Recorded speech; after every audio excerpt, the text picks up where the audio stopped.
The federal government has decided to withdraw its legislation requiring social media companies to regulate misinformation. This represents a massive victory for freedom of speech. Yet, the war is far from over. It's terrifying to think that our liberal democracy was willing to create a ministry of truth with their Orwellian misinformation law, a law that attempted to put the government in charge of deciding what is verifiable as false, misleading, or deceptive, in the name of online safety. One of the major concerns in the bill was the exemption given to news outlets, as if only media elites, academics, and the government are qualified to speak the truth. People will think what I tell them to think. The bill completely ignored the fact that misinformation from the media is far more dangerous than everyday Australians spouting opinions online. The Gulf of Tonkin incident, weapons of mass destruction in Iraq, altering audio in reports on war crimes. These are just a handful of examples. But according to Tom Switzer, the bill wasn't just about misinformation. Objectively, what was decided to be misinformation may well have been nothing of the sort. It quite often probably would have been an expression of legitimate opinion that the state did not want people to utter. Contrary to elite opinion, the government does not always know best. Remember when Big Brother claimed masks did not protect against COVID in a misguided attempt to ensure adequate supply of masks for first responders? Under the proposed Australian legislation, posts questioning the official government line would qualify as misinformation, regardless of their truth. Well, the approval or disapproval of various ideas that would have rested with an elite, they would have controlled discourse, large areas of which could have been shut down. They would have allowed manipulation of the very idea of truth, in that some things that were objectively true would no longer be allowed to be so.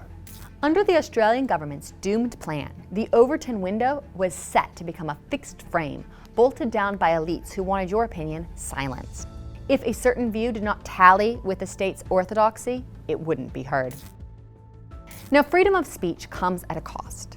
People have to use their own brain to distinguish between truth and falsehood, rather than relying on the benevolence of digital platforms. Look, it's impossible to defend digital platforms that, in order to make money, churn out lies and other rubbish. But here's the thing, such platforms, if they persisted in such behaviour, they would have been rapidly discredited. And that's a far better way of dealing with them than allowing the state to decide what it regards as true or not. In a civilised society, the freedom of the individual, it can't be compromised by a state that arrogates to itself the right to dictate truth in this way. After all, if someone lies on Facebook, they are one Google fact check away from being put in their place. And no one is immune from the wrath of the comment section, including the Prime Minister. Further, if extremists are communicating openly on social media, what better way is there than to confront them publicly for their misguided beliefs? Take the story of Megan Phelps Roper of the Westboro Baptists, famous for picketing the funerals of soldiers, Jews, and Catholics.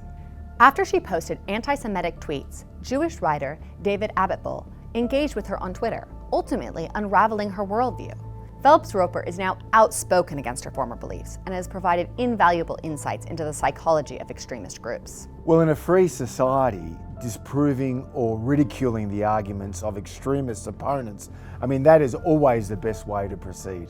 The alternative is to shut down free speech and push extremists to the dark corners of the internet, where nobody knows what they're saying and nobody can challenge their groupthink. The war for free speech is still ongoing. The government is actively pursuing a social media ban for Australians under the age of 16. A noble cause, if the Prime Minister was your dad. To enforce such legislation, social media platforms would require some form of identification, meaning that anonymity would be dissolved online, putting whistleblowing at risk and placing targets on the backs of activists, of both sides of politics.